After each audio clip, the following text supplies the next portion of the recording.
I can't believe you forgot my birthday, I said, trying to keep my voice steady as Emma poured coffee in the kitchen. I didn't forget, she said, without looking up, her hair falling over her shoulder like it always did. Perfect, effortless. I was busy planning a surprise. You'll see tonight. I forced a smile, though something in her tone felt off. A surprise. For me. I leaned against the counter, trying to read her expression. She laughed, light and airy. Yes, silly. Don't look so suspicious. I wanted to believe her. I really did. The last few months had been flawless. Late-night drives, our favorite diner at midnight, laughing until my stomach hurt. I'd thought love meant this comfort, warmth, safety. You're really quiet today, she said, walking over to me, brushing a stray hair from my forehead. What's wrong? Nothing, I muttered, forcing a grin. Just tired, I guess. She studied me for a moment, then kissed my cheek. You're working too hard. Don't forget to enjoy life, okay? I nodded, but I felt that twinge against something I couldn't name. A small unease I tried to ignore. Later, I was scrolling through my phone when I noticed a notification on her social media. A picture, her and someone else. Laughing, close to close. My stomach dropped. I tapped her name. Emma. Who's this? My voice trembled. Oh, that's just a friend from work, she said quickly. Don't read too much into it. Just a friend. I asked, holding back disbelief. They're hugging you. It's innocent, she said, but I caught the hesitation, the tiny pause. My chest tightened. I promise, it means nothing. I wanted to believe her. I wanted to, but the pit in my stomach was growing, gnawing at me. Something was wrong. The next few days, I noticed little things, messages popping up when she thought I wasn't around. A sudden need to hide her phone, laughter that sounded too secretive. I confronted her once. Emma, are you hiding something from me? I asked, my hands shaking slightly. No. She said, too quickly. I'm not hiding anything. You're imagining things. I'm not imagining anything, I said. I can feel it. Her eyes softened, almost convincing. I love you. You know that, right? I nodded, swallowing my doubts. I love you too, but my gut refused to settle. I started checking, just a little, a harmless glance or so, I told myself. Then I found it, the messages. Explicit, clear. She wasn't just friendly with him. She was more. My fingers froze over the screen as I read line after line.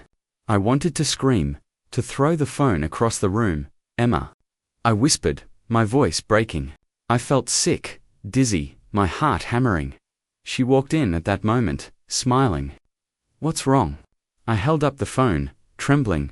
Explain this. Right now. Her face fell, just for a moment, before the mask returned. I can explain. It's not what it looks like. It's exactly what it looks like, I said, voice shaking. I trusted you. I gave you everything, Emma, and this. I gestured at the messages. This is betrayal. Tears threatened, but I refused to let them fall. I loved you, I whispered. And you? You used me. She didn't answer. She just looked away, biting her lip, the silence between us heavier than any words could be. I couldn't stay. I grabbed my coat, my hands shaking. I need to leave.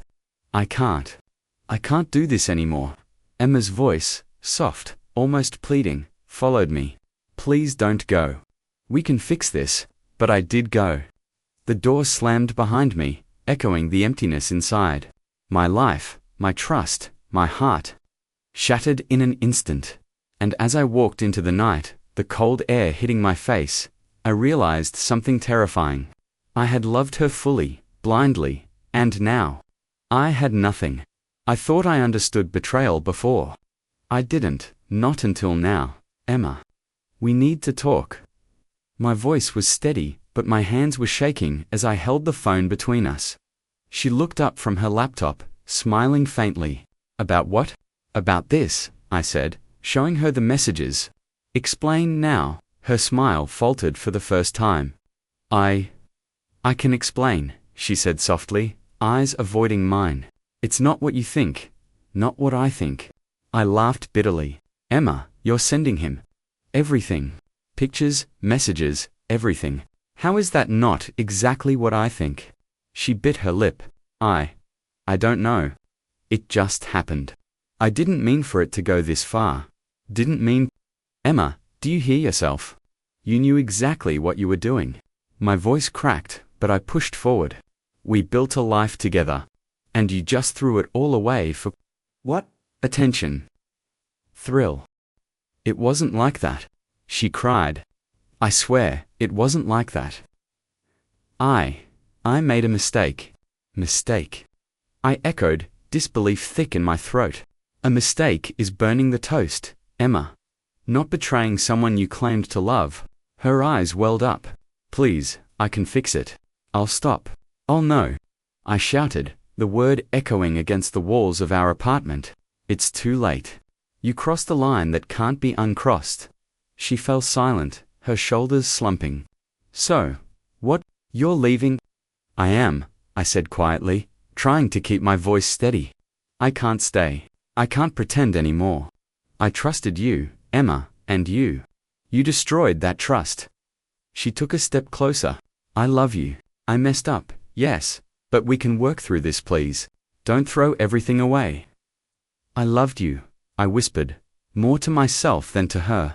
And you used that love too. This I waved my hand toward the phone. I can't do this anymore. I'll make it right. She pleaded. I'll quit my job. I can't stay to watch you lie to me again.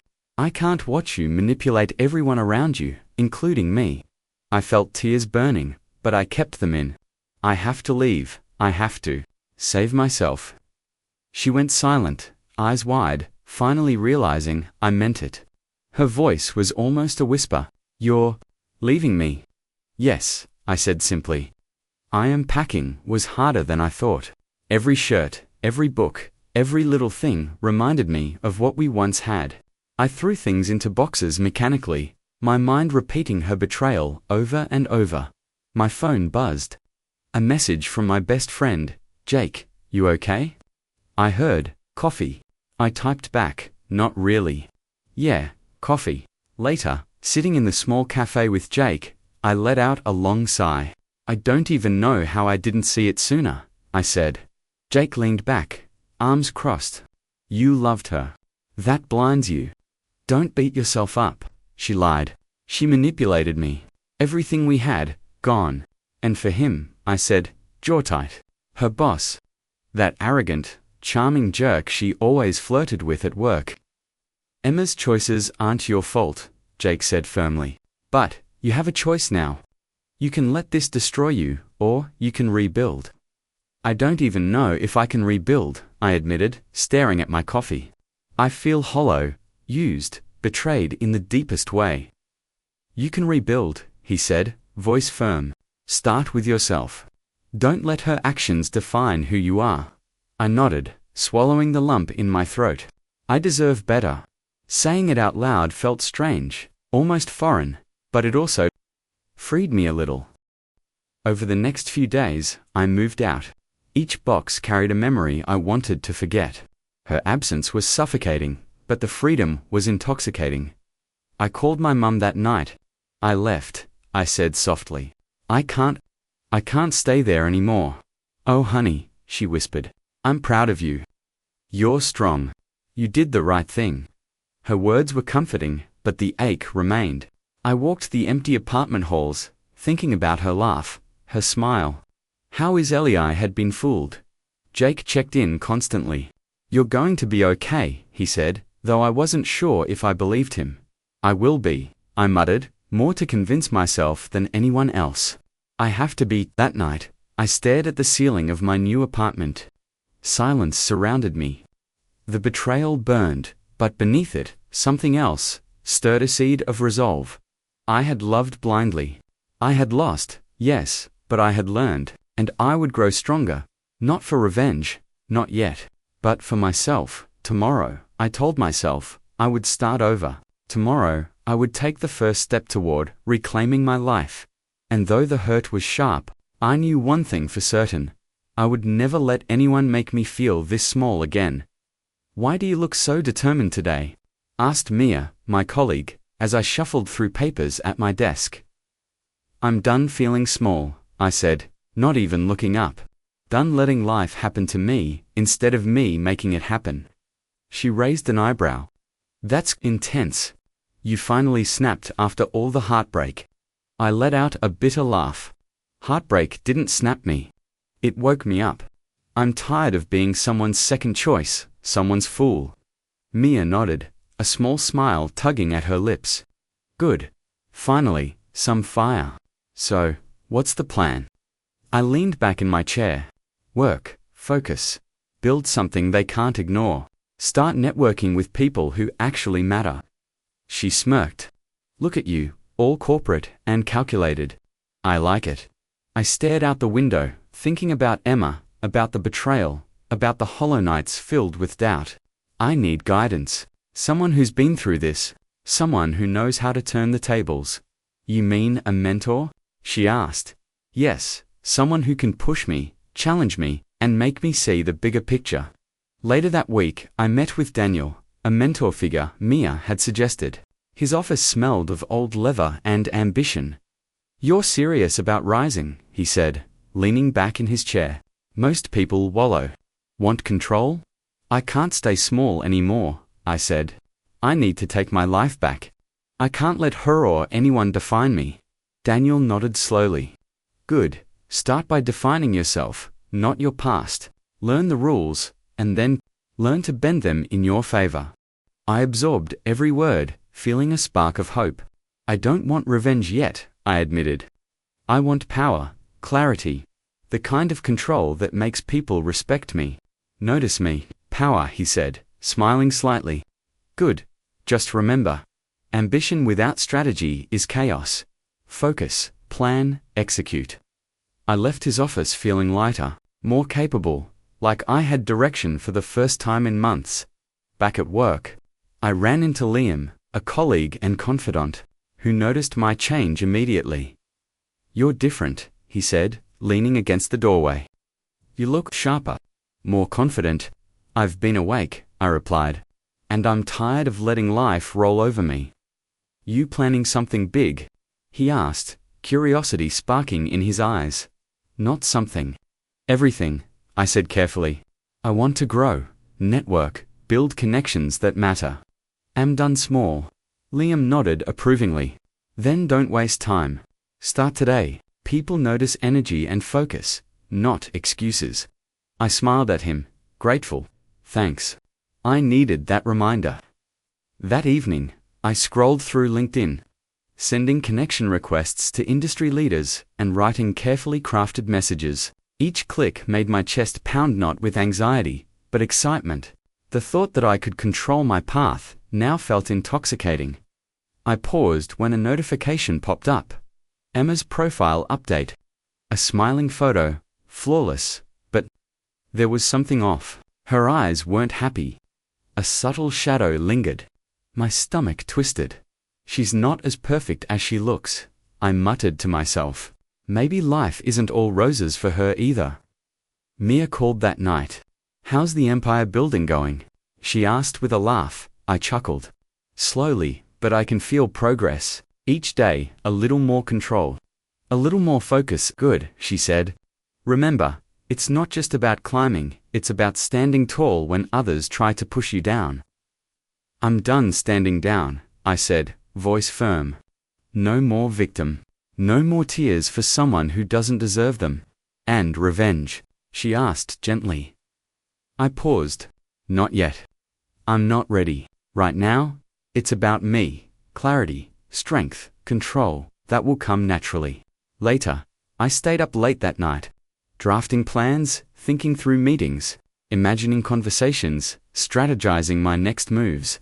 The betrayal still burned, yes, but it had transformed into fuel. Every hurt, every sleepless night, every terror, all became energy I could use. I whispered to myself, barely audible, "I can't remain a victim forever. Not now, not ever." And for the first time in months, I felt a flicker of power, a flicker of hope. A flicker that told me, if I stayed focused, worked hard, and trusted my instincts, I would rise above it all. I was done being broken. "Do you see the numbers here?" I asked, pointing at the spreadsheets in front of me. My potential business partner, Greg, leaned in, adjusting his glasses. "Yes, very promising." "You're thorough. I like that." "I don't do half measures," I said, voice steady, confident. "If I invest, I want every detail, every risk accounted for." Greg smiled. "I can respect that. Most people rush in without thinking." "You're calculating." "Calculating doesn't mean hesitant," I replied. "It means smart. I don't want to waste time, more money and blind trust." He nodded slowly. "Agreed. That's why I suggested you join this round. High potential, great company.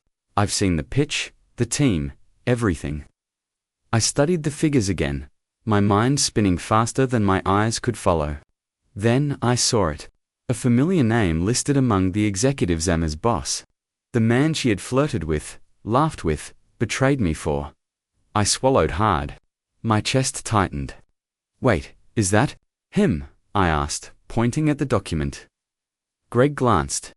"Which one?" "That one, CEO, Mark Daniels," I barely whispered. Greg's brow lifted. "Yes, why? Do you know him?" I hesitated, my mind racing. "Long story, personal, let's just say. I know him well enough to be interested." "Interesting," Greg said, leaning back. "Well, he's exactly the kind of guy who either makes this investment huge, or collapses it entirely." I chewed my lip, thinking, profit, or personal vendetta. Both could line up perfectly. "And you're confident in the projections?" "I'm confident," Greg replied smoothly. "But full disclosure, Mark's ego can complicate things. He's brilliant, but reckless." I smiled, inwardly. Reckless. That was my advantage. "I like brilliant, reckless people," I said. "They make mistakes I can capitalize on." Greg laughed lightly. "You sound experienced. Do you invest often?" "Not yet," I admitted, "but I've learned fast, and I'm ready to make moves that matter." Greg raised an eyebrow. "Moves that matter. Sounds personal." I paused, deciding how much to reveal. "Let's just say, I know what happens when people underestimate me." He nodded slowly, his curiosity piqued. "Fair enough. I like that confidence. It will serve you well here." Later, I walked out of the office, phone in hand. I called Mia, needing someone to ground me. "You sound excited," she said. "I am," I said, pacing. "Do you realize who's in this company?" "Mark Daniels, Emma's boss." Her laugh was sharp, almost incredulous. "You're serious? That's perfect. Karma's on your side." "I can't decide if I want this for business, for profit, or for him," I admitted, voice low. "It's tempting, every way I look at it. But it's complicated." "You're overthinking," she said firmly. "You always do. Right now, focus on your growth. Don't let the past control your moves." "I know," I said, but my pulse was racing. Still, the thought of being in control while he falters, it's satisfying. "You're going to make smart moves," Mia said. "I can feel it, just don't lose yourself in this." "I won't," I promised. "I'll play it carefully, strategically." I spent the next few days researching, analyzing, preparing for meetings. Every call, every email, every interaction became a step toward a goal I hadn't fully admitted to myself yet: influence over him. During a strategy call, Greg said, "You've done your homework. Impressive, but remember, Mark's charm can sway even the smartest investors. Be ready for games." "Games," I repeated, smirking. "Good, I play better than anyone." He leaned back, studying me. "You sound confident." "Not many would say that at this stage. I've learned from mistakes," I said. "Personal experience makes me sharper, faster, more cautious when necessary." Greg raised an eyebrow. "Personal experience, huh? I like that. Makes investors dangerous in the best way." I smiled faintly, thinking of Emma, of betrayal, of every sleepless night. Dangerous, that was exactly how I wanted to be. That night, I sat in my apartment, reviewing notes, lists, strategies. My chest ached with excitement and fear. Every move I made could alter the game entirely. I whispered to myself, this isn't just about money. Not just about business. This is about control. About finally being the one who decides. My fingers hovered over the send button for my first official investment proposal. One click would place me in a position of power. One step closer to both professional and personal victory. I exhaled, steadying myself. No hesitation. No I'm doing this. And with that, I pressed send. The opportunity was mine. The stage was set. And somewhere, I knew Mark Daniels had no idea what was coming. Welcome to the boardroom, Greg said, motioning toward the long table. Everyone's eager to meet you. I nodded, keeping my expression neutral. Inside, my pulse was racing. This was the moment I'd been waiting for, back in the world they thought I'd vanished from. I stepped in, shaking hands politely. It's a pleasure, I said smoothly, letting my eyes subtly scan the room. And then I saw him, Mark Daniels, sitting at the head of the table, chest out, confident smile plastered on his face. His arrogance hit me like a punch. Ah, you must be the new investor, he said, voice loud and sure. I've heard a lot about you. Only the good things, I hope, I replied, smiling faintly. I intend to live up to them. Mark chuckled. Don't worry, you'll fit right in. I noticed the junior colleague sitting near him, taking notes nervously. His glance flickered toward me, almost apologetic. As if aware of the tension I didn't yet reveal. Perfect. So, Mark said, leaning back. Let's talk projections. I've got some new ideas I think you'll like. I nodded, listening carefully, analyzing. Your projections are ambitious, I said slowly, but some assumptions seem optimistic. Mark raised an eyebrow. Optimistic? That's the point. Visionaries see potential where others don't.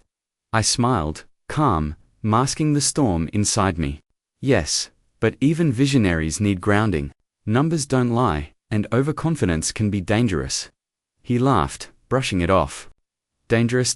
That's part of risk, part of reward. I leaned forward slightly. True, but reckless risks ruin more than they reward. I trust your vision, but I want clarity on execution. Mark's eyes narrowed slightly. You're cautious. I like that. Keeps people on their toes. I nodded, inwardly noting his ego. A flaw I could exploit. Later, during a break, I approached the junior colleague. Mind if I ask a question? Sure, he said, fidgeting. Mark has a habit of glossing over weak points, I said quietly. Anything I should know? Internally. Issues he doesn't mention. He hesitated, eyes darting to Mark. Well, there are some cash flow delays, minor disputes with suppliers. Nothing serious, but he doesn't talk about them. Minor, I repeated softly. Interesting choice of words. Sorry, I shouldn't know, it's helpful. Thank you, I smiled, letting him relax. Perfect. Information without suspicion. Mo appeared briefly in the lobby later that day. My heart tightened, though I forced calm. Hey, she said, voice quiet, almost sheepish. I heard you were here. I studied her. Regret lingered in her eyes, but so did that subtle edge of manipulation. I'm here on business, I said evenly. Not for nostalgia. She nodded, taking a step closer. I wanted to see you.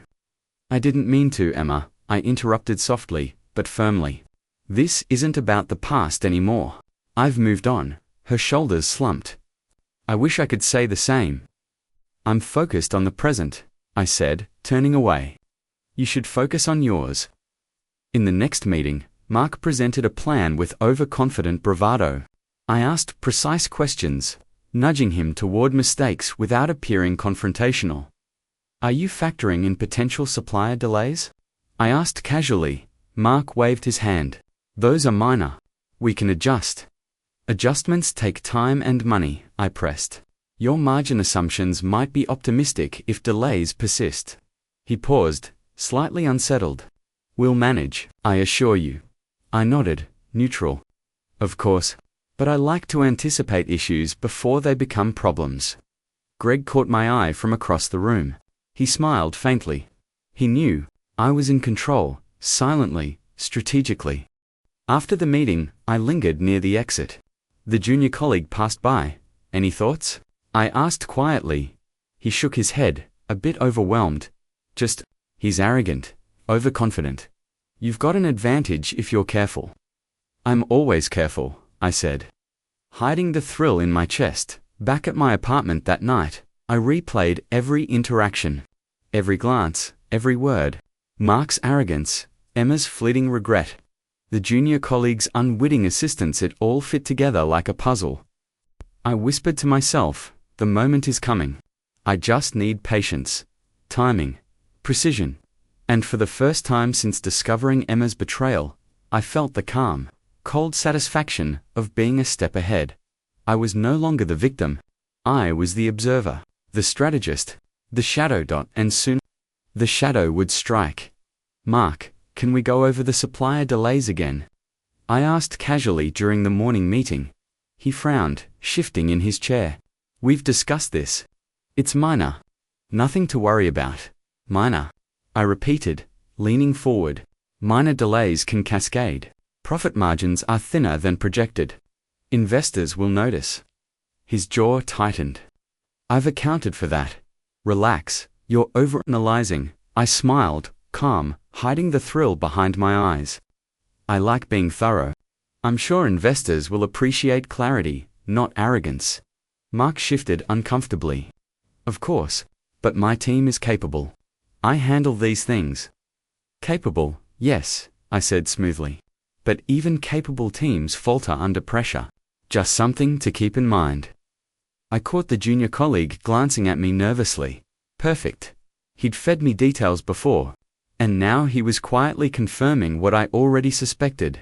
Later, I cornered him near the coffee station. I need all internal reports you can find on supplier issues, I whispered. He hesitated, glancing around. Are you sure? If Mark finds out, I'm sure, I said firmly. He won't, not if we're careful. He nodded, trusting me, and disappeared into the office. My plan was working. Every slip, every overlooked detail, would soon unravel Mark in front of the investors. During the afternoon meeting, Emma appeared unexpectedly. Walking into the room as if by accident, I felt my chest tighten, but I stayed composed. Emma, I said lightly, glad you could join us. She bit her lip, eyes flicking nervously toward Mark. I heard about the investor meetings. I don't know, to see what? I asked, calm, steady. How you've been, she whispered. How you handle things now. I let a pause stretch between us. I've been focused. That's all that matters. Her gaze dropped. I wish I hadn't made the mistakes I did. You had your choices, I said quietly. I have mine. Focused, deliberate, and unshaken. Back in the boardroom, Mark stumbled over a question about cash flow. Fumbling numbers I'd already subtly planted doubt around. Mark, these projections don't account for pending disputes with suppliers, I said softly. If this continues, we could face losses sooner than expected. He laughed nervously. That's an unlikely scenario. I've got it under control. Control? I asked, eyebrow raised. Investors appreciate transparency, not bravado. You might want to double-check the reports from last quarter. Mark's face tightened. I've checked. Everything's fine. I nodded slowly. Of course. I'm just pointing out details that could prevent embarrassment. The room was quiet. I could see the investors shifting, uncertainty creeping into their expressions. Mark's confidence faltered exactly as planned. After the meeting, the junior colleague whispered, You really know how to play this. He's nervous. Investors are noticing I'm not playing, I said softly. I'm being precise. Every move counts. He underestimates me, and that's his downfall. He nodded, clearly impressed. I'm glad I trusted you. That evening, I ran into Emma again, in the hallway. She looked pale, uncertain, guilt shadowing her features. You've changed," she said quietly. "I can see it in the way you walk, the way you speak. Focused, sharp." "I've had to," I replied evenly. "Life doesn't wait for people who falter. I don't either." Her voice shook. I'm sorry. For everything. For hurting you. For him. "I know," I said softly, looking past her toward the door. "Apologies don't fix actions. Only results matter." She nodded, biting her lip. "I hope you're happy." "I will be," I said, walking away. The next day, Mark made another public blunder during the investor call. I watched, silent, as his arrogance collided with reality. "Mark, can you clarify why the projected revenue for Q2 is lower than expected?" I asked, neutral. He stammered, fumbling numbers. "It's adjustments. Minor issues." I pressed gently. "Minor issues are fine, but patterns matter. Investors notice patterns. Repeated mistakes are concerning." His face reddened, the junior colleague suppressing a smirk. I felt the satisfaction, cold and controlled, wash over me. After the call, I sat alone in my office, reflecting. My chest ached not from triumph, but from the quiet realization of what I was doing. Revenge, karma, or just business? I whispered to myself, barely audible, "Am I too far in? Or is this necessary?" Emma's voice echoed in my memory, full of regret and fear, and still, my focus remained. The game was on. I leaned back in my chair, hands steepled. The pieces were moving. The board was set unsoon. Mark's downfall would be undeniable. "Mark," I said, entering the conference room with confidence, "we need to discuss your recent decisions." He looked up, surprised. "Decisions? Everything is on track. Investors are satisfied, are they?" I asked, spreading out the reports on the table. "Because these internal audits say otherwise. Delayed shipments, falsified projections. You've been hiding mistakes." Mark's face flushed. That's just minor oversights. I can fix minor." I interrupted sharply. "Minor doesn't erase losses or erode trust. You underestimated the numbers, the team, and frankly, me," he stumbled, words catching in his throat. You don't get to speak over facts, Mark," I said firmly. "Your ego made you blind. Your arrogance made you reckless." The junior colleague, standing nearby, handed me additional documents, confirming every misstep I had uncovered. I nodded, acknowledging his silent support. Mark's eyes darted between me and the papers. "You can't." "I already have," I said. "Your credibility with the board and investors is compromised. Every misstep, every lie. Now visible." He tried to defend himself, voice rising. "This isn't fair. I built this company. Built." I echoed, voice low, controlled. "You manipulated suppliers, ignored warnings, and counted on others to clean your mess. That's not leadership, Mark. That's carelessness." The room was silent. Investors, staff, even Greg, watched as his confidence crumbled. Emma appeared at the doorway, quietly observing. Her expression was unreadable, guilt shadowing her face. "You see?" I asked softly, almost to myself. "Consequences are unavoidable." Mark's jaw tightened. You're just an investor." "You can't." "I'm not just an investor," I said, meeting his gaze evenly. "I'm the one who saw through your arrogance, who acted when you ignored warning signs. I'm the one ensuring this company survives, not your ego." He faltered, swallowing hard. Emma. She had nothing to do. I turned slightly toward Emma. "She had her choices, just like you did. Both of you acted selfishly. She learned too late, and you're learning now." Emma's eyes glistened, and she looked away, ashamed. I felt no urge to console her. The lesson had been taught silently, painfully. I didn't realize," Mark whispered, voice breaking.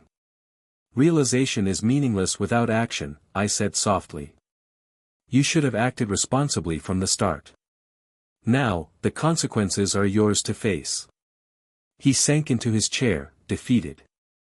The arrogance that had once filled the room was gone, replaced by shame and fear. Greg approached quietly. You handled that well. The board is going to need time to recover from this. I nodded. It's not about satisfaction. It's about accountability.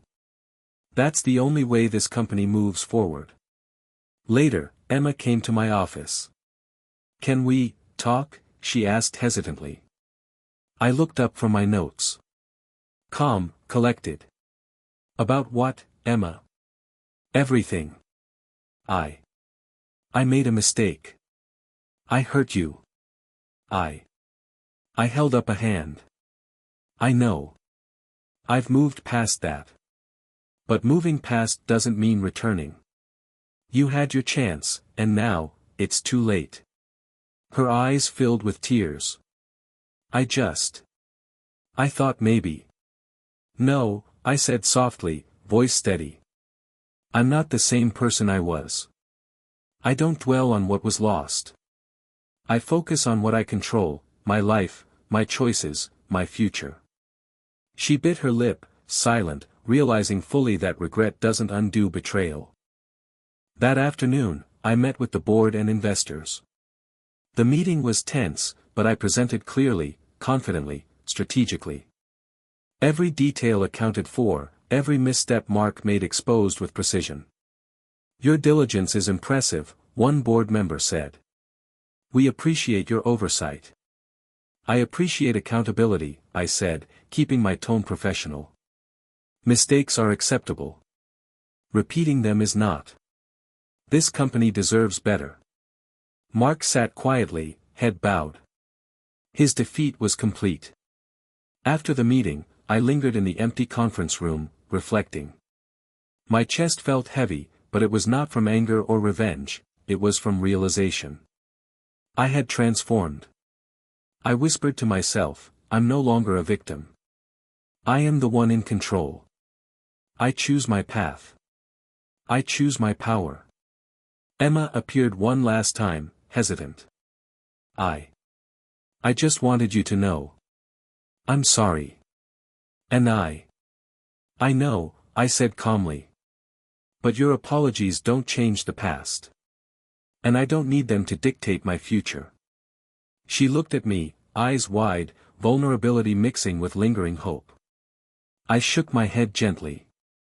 I have made my choice. My focus is here, my life, my destiny. Not reconciliation. Her lips trembled, but she said nothing. She understood finally that some doors, once closed, cannot reopen. I turned back to the city outside the window, sunlight glinting off the buildings. For the first time in months, I felt fully myself.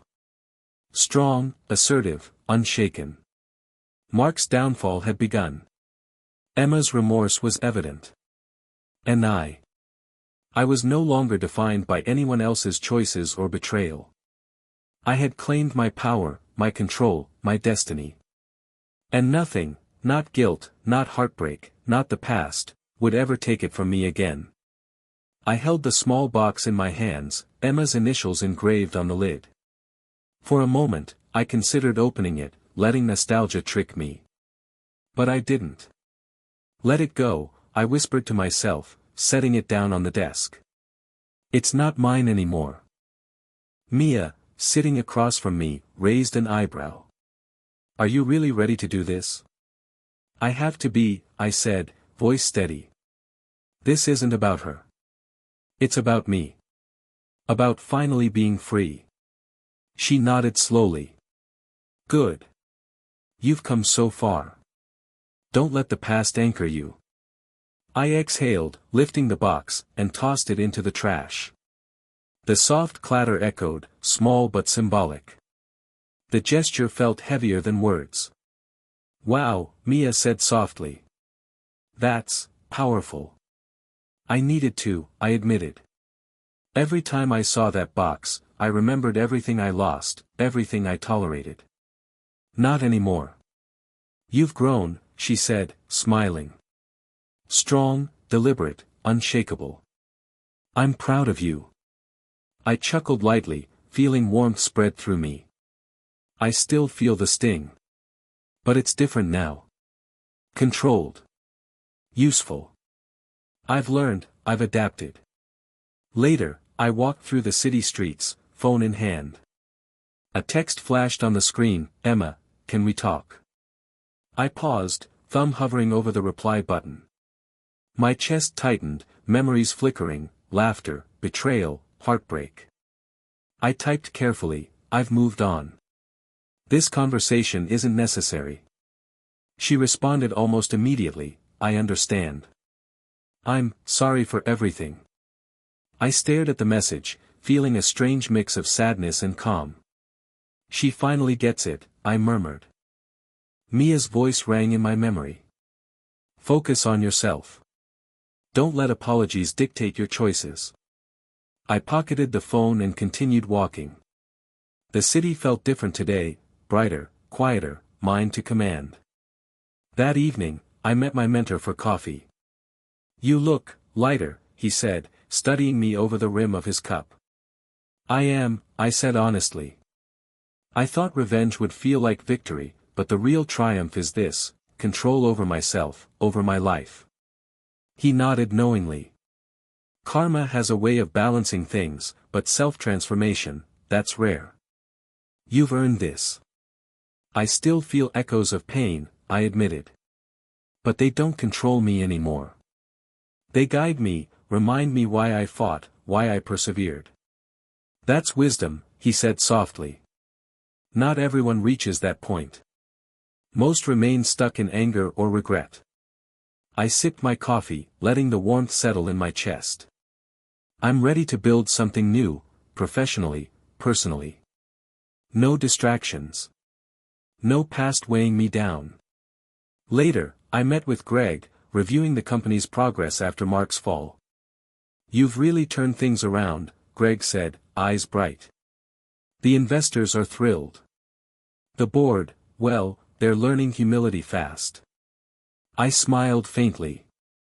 "It's not about showing them. It's about creating a structure that lasts. Mistakes expose weaknesses, but learning from them creates strength." Greg leaned back. "And Emma? Did she come back?" "No," I said. "She tried, but I didn't need reconciliation. I need clarity, growth, control. That's my victory." He nodded. "Wise choice. People often confuse closure with reconciliation. You've done both differently." "Yes," I agreed. "Closure is internal. Silent. Personal." That night, I sat alone, reflecting. I thought about Emma, Mark, the sleepless nights, the strategy, the confrontations. Each step had been painful, but each step had led me here, to control, to peace, to quiet triumph. I whispered to myself, I survived betrayal. I reclaimed myself. I am no longer a victim. I am my own anchor, my own force. The city lights glimmered through the window. Shadows danced, but they felt different now, softer, gentle. Not haunting. I remembered the first day I discovered Emma's betrayal, the heartbreak, the uncertainty. I had been weak, lost, unsure. Now, I am deliberate, focused, strong. Pain exists, but it doesn't define me. It shapes me. A final text from Mia popped up, "Celebrate today. You deserve it."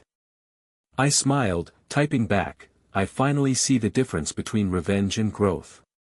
The latter lasts." I set the phone down and leaned back. Silence filled the room. Comforting. Complete. The lessons were harsh. The journey, unforgiving. But I had emerged intact. Stronger. Smarter. Resilient. And somewhere, in the distance, karma quietly took its course. Mark and Emma would face their own truths, consequences shaped by their choices. I had no need to intervene further. This was my life now. Guided by purpose, free from the past, ready for the future. I whispered to myself one last time, I walked away from betrayal, and returned as someone who commands her own destiny. Silent, steadfast, victorious. The night stretched on. I let it. For the first time in years, I felt complete. Hard to believe it's been a year, Mia said, leaning against my desk, a cup of coffee in hand. I smiled, stretching my shoulders. It feels like yesterday and a lifetime ago, all at once. She laughed softly. You've changed. You're different. Confident. Calm. Like nothing shakes you now. I've learned, I said quietly. About trust, betrayal, and myself. You mean the revenge part? She asked, raising an eyebrow. I chuckled. Revenge was satisfying for a moment. But growth, that's the real victory. I didn't just want them to fall. I wanted to rise, fully, on my own terms. Mia nodded, sipping her coffee. And you did. Look at the company now. The investors are thrilled, the board respects you. You're in control. I leaned back, gazing out the window. Control feels different now. It's not about power over others. It's about mastering myself. Choosing who I let in, what battles I fight, and what I leave behind. Later, I met Greg for lunch. You've really taken the helm, he said, raising his glass. Not just in business, but in life. I smiled faintly. It was hard. Watching betrayal, planning revenge, staying patient, but it taught me discipline, clarity. Every setback became a lesson, every mistake a stepping stone. He nodded. And Emma? Mark? I shrugged lightly. Their karma played out. I didn't need to intervene further. They faced consequences naturally. I chose peace over lingering anger. Greg smiled. Wise. You've truly moved forward. I have to, I said firmly. Life doesn't wait. No matter the past, no matter the pain, we move. We grow. We become stronger.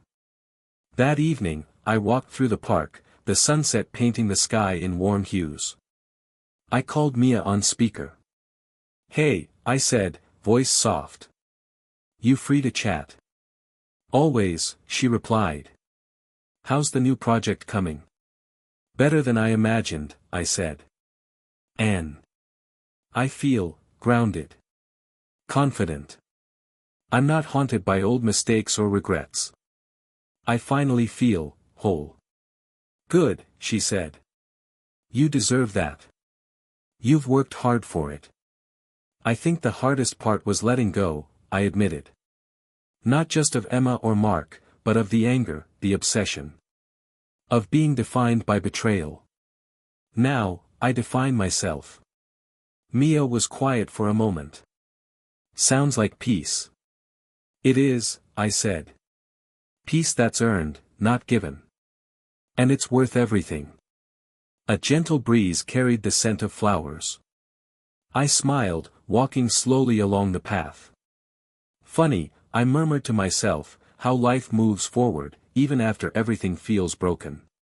How people find their own balance, their own justice.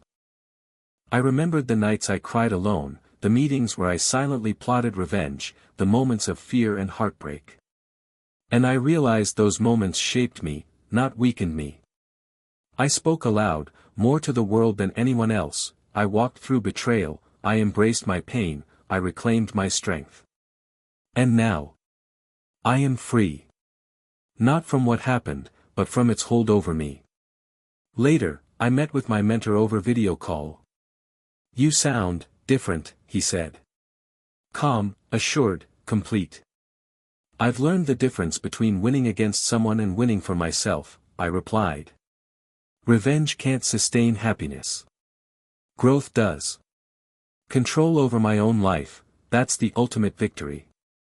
He smiled warmly. You've come far. I'm proud.